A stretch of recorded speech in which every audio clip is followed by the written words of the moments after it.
அஸ்ஸலாமு அலைக்கும் வரஹ்மத்துல்லாஹி வபரகாத்துஹு. அன்பார்ந்த பிறை டிவி நேயர்களே, நமது வாராந்த மனாப் இஸ்லாம் நிகழ்ச்சியூடாக அல்லாஹ்வின் கிருபையினால் 240வது வாரத்தில் உங்களை சந்திக்கிறேன். முதலாவது மக்கா முக்கர்ரமா மஸ்ஜித் ஹராமுடைய ஹுத்பா, அந்த ஹுத்பா ஷேக் அப்துல்லா அல் ஜுஹனி ஹஃபிதுல்லாஹ் தந்தார்கள். அந்த ஹுத்பாவுடைய தலைப்பு எப்பொழுதுமே நற்சகுனமாக, நேர்மறையாக, நல்லது நடக்கும் என்று சிந்திக்க வேண்டும், தரித்திரியமாக, துச்சகுணமாக நாம் சிந்திக்கக்கூடாது என்ற தலைப்பிலே ஹம்து ஸலவா தக்வாவுடைய வசதிக்கு பின்னால் மக்களே அல்லாஹ்வை பயந்து கொள்ளுங்கள்.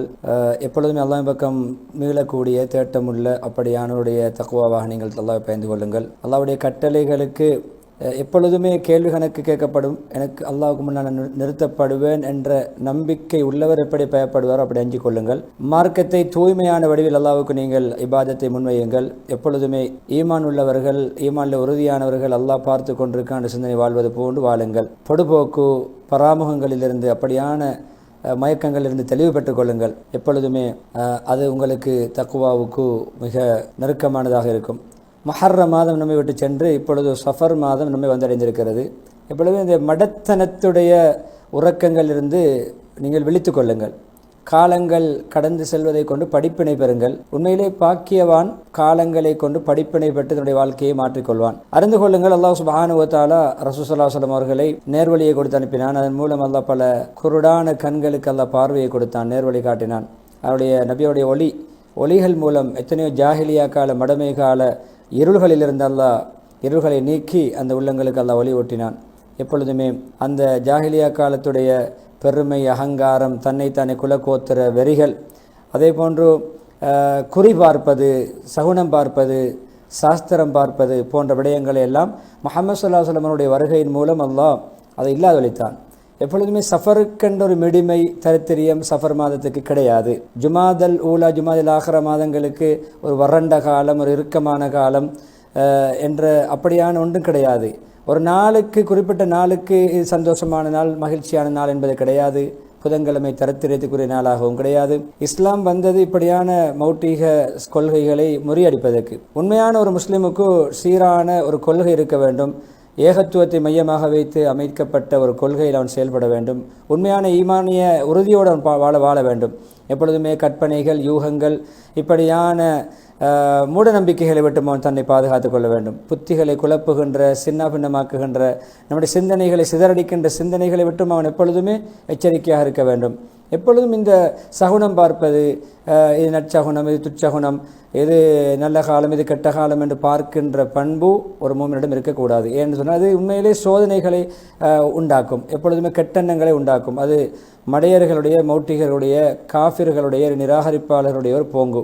அல்லாஹ் சுப்ஹானஹு வ தஆலா சொல்கிறான், நபியே நீங்கள் சொல்லுங்கள், அல்லாஹ் எங்களுக்கென்று எழுதிய முடிவு செய்ததை தவிர வேறொன்றும் எங்களுக்கு நிகழாது. அவன்தான் எங்களுடைய பாதுகாவலன், பொறுப்புதாரி. அல்லாஹ்வின் மீது உண்மையாக மூமின்கள் தவக்குல் வைக்கட்டும், தன்னுடைய விடயங்களை பரம் சாட்டட்டும், நம்பிக்கை வைக்கட்டும். சூரா தௌபா 51வது வசனம். எனவே நேர காலங்களை ஏச வேண்டாம், காலங்களை திட்ட வேண்டாம். சில காலங்களை தரித்திரியமாகவும், சில வருடங்களை நல்ல வருடங்களாகவும், மாதங்களை தரித்திரியமாகவும் நீங்கள் பார்க்க வேண்டாம். நலவு கெடுதி அது யாரிடமிருந்து வருகிறது, யார் புறம் எல்லா விடயங்களும் சென்றடைகிறது, அப்படியான ஒருவனுக்கே சொந்தம். எனவே எப்பொழுதுமே தரித்திரியம், அபசகுனம், துச்சகுனம், இப்படியான விடயங்கள் மாதங்களோடு நாட்களோடு சம்பந்தப்படவில்லை. எதெல்லாம் அல்லாஹ் முடிவெடுத்திருக்கிறானோ அது நிகழும். அது அல்லாஹ்வுடைய விதி, அது நிகழும். இறைவனுடைய விதி நிகழும். என்னாலும் காலங்களை பகைக்க வேண்டாம். காலங்களோடு பகைமை கொள்வது, காலங்களை வெறுப்பது, எதிர்ப்பது, அது ஒரு வகையான பைத்தியத்தை சார்ந்தது என்று சொல்லலாம். முஹம்மது ஸல்லல்லாஹு அலைஹி வஸல்லம் சொன்னார்கள், தொற்று நோய் என்பது நோய்கள் தானாக தொற்றுவதற்கு நோய்களுக்கு எந்த சக்தியும் கிடையாது. அதே போன்று சகுனம் பார்ப்பது, இது இஸ்லாத்திலே கிடையாது. அதே போன்று முன்னைய காலத்தில் ஒரு மூட நம்பிக்கை இருந்தது. மரணித்தவர்கள் ஒரு ஆந்தையுடைய உடலுக்குள் வந்து அவர்கள் ஆவியாக வருவார்கள், அவர்கள் சுற்றித் திரிவார்கள். இதுவும் கிடையாது. முஹம்மது ஸல்லல்லாஹு அலைஹி வஸல்லம் சொல்கிறார்கள், சஃபர் மாதம் முடுமை உள்ள ஒரு தரித்திரியமான மாதம் கிடையாது. புகாரி ரஹிமஹுல்லாஹுடைய ரிவாயத். மேலும் சொன்ன நபி ஸல்லல்லாஹு அலைஹி வஸல்லம் அவர்கள், யாரையாவது ஒரு சகுனம் பார்க்கின்ற செயல் தன்னுடைய தேவையை நிறைவேற்றுவதற்கு, தன்னுடைய வேலையை செய்வதை விட்டு ஒருவருக்கு தடையாக அமைந்தால் அவர் இறை நிராகரிப்பில் ஈடுபட்டு விட்டார், இறைவனுக்கு ஷிர்க் வைத்து விட்டார். அபூ தாவூத் ரஹிமஹுல்லாஹுடைய அறிவிப்பு. எனவே உங்களுடைய மிக கெட்ட தரித்திரியமான நாள் எதுவென்றால் பாவம் செய்த நாள் தான், இறைவனுக்கு மாறு செய்த நாள், அல்லாஹ்வை கோபப்படுத்திய நாள் தான் நமக்கு கெட்ட நாள். இறைவனை அதிருப்திப்படுத்திய கோபப்படுத்திய நாள் அது என்ன நாளாக இருந்தாலும் அது கெட்ட நாள், அது தெரியமுள்ள நாள். அழிவு எப்பொழுதுமே அல்லாஹ் தடுத்த விடயங்களை துணிச்சலாக செய்ய துணிவது அது நம்முடைய அழிவுக்கு காரணமாக அமையும்.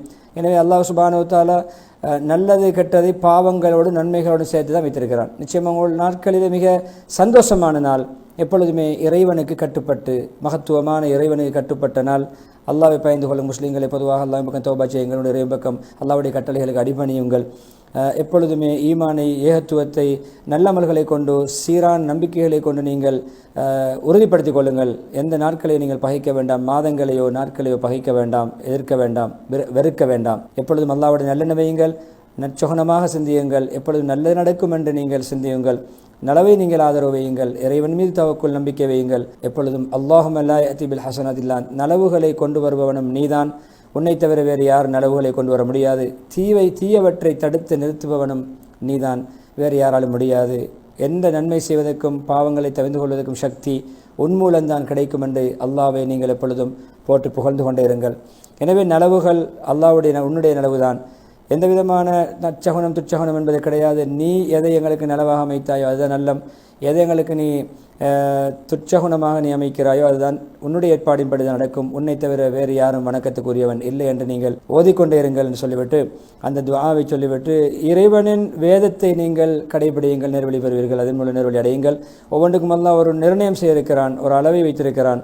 உள்ளங்களை அழுக்குகளிலிருந்து சுத்தப்படுத்திக் கொள்ளுங்கள். எப்பொழுதுமே பொறாமைகள், குரோதங்கள், வஞ்சகங்கள், பிணக்குகள், வேற்றுமைகள், முரண்பாடுகளை விட்டு சுத்தப்படுத்திக் கொள்ளுங்கள்.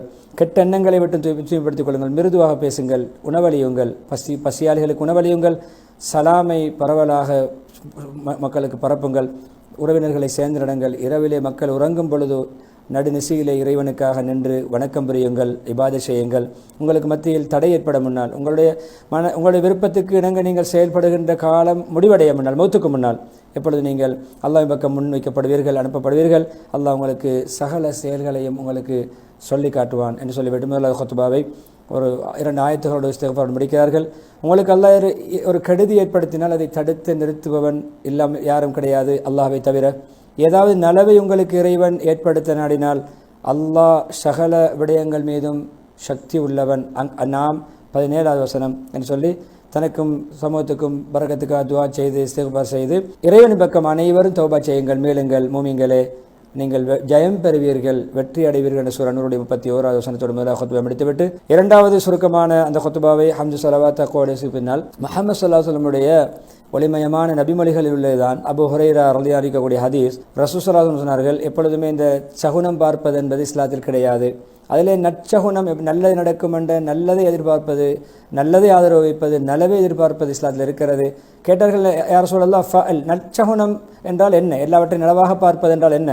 நல்ல வார்த்தை, ஒரு மனிதர் ஒரு செவிமடுக்கின்ற நல்ல ஒரு மனதை குளிரக்கூடிய சந்தோஷப்படுத்தக்கூடிய ஒரு வார்த்தை கூட அது ஒரு நற்சகுனம் சார்ந்ததாக இருக்கும். புகாரி ரஹிமஹுல்லாஹ் ரிவாயத். என எப்பொழுதுமே நல்லது நடக்கும் என்று சிந்தியுங்கள், நற்சகுனமாக சிந்தியுங்கள். தருத்திரிய மிடுமை இப்படியாக நீங்கள் சிந்திக்க வேண்டாம். ஒவ்வொரு நரகத்தை தவிர ஏனைய அனைத்து சோதனைகளும் அதுக்கு பின்னால் ஒரு வடிவு இருக்கிறது, விமோசனம் இருக்கிறது, ஆரோக்கியம் இருக்கிறது. கபரை தவிர ஏனைய அனைத்தும் விசாலம் ஏற்படும், எல்லா நெருக்கடிகளும் விசாலமாகும். ஷிர்க்கு, இணை வைப்பை தவிர ஏனைய பாவங்கள் எல்லாம் மன்னிக்கப்படும் இஸ்திக்ஃபார் செய்யும் பொழுது. எந்த அளவுன்னு சொன்னால் சோதனைகள் கிடைக்கின்ற சோதனைகளுடைய அந்த அழகை, சோதனைகள் மறைந்திருக்கின்ற நலவை அழகை நாங்கள் கண்டுகொள்ளாத வரைக்கும் இது விளங்காது, கண்டுகொண்டால் விளங்கும். எனவே அல்லாஹ் முடிவெடுத்த அனைத்துமே நலவுதான். அல்லாஹ் இறைவன் முடிவெடுத்தது, விதியில் எழுதியது அனைத்தும் நமக்கு நலவுதான், அழகானதுதான்.